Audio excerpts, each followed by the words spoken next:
Amazon is the worst business model, so if you're thinking about getting into it, don't, and here's why. When you're selling on Amazon, they have access to all your suppliers and they know which products sell really well. They can go in the back end and check who your suppliers are and then contact those suppliers, buy a huge amount, undercut your pricing, and start competing with you. Yes, they compete with their sellers. You have to buy a bunch of inventory in order to sell on Amazon before you even know if the product is going to sell or not. This can cost you $6,000 to $10,000 plus in losses.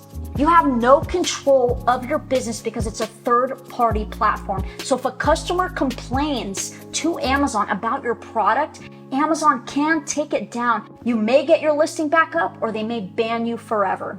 You do not own the customers on Amazon that buy your product. Amazon owns them. So you can't remarket to them. You can't send an email marketing campaign. You can't send an SMS campaign. You can't do anything with the customers. You don't own them.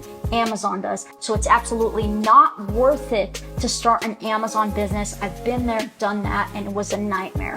So go ahead and start an online business by using Shopify, your own website, your own domain where you're not competing with everyone and you have full control. Stop wasting time and go make that money online. Let's go!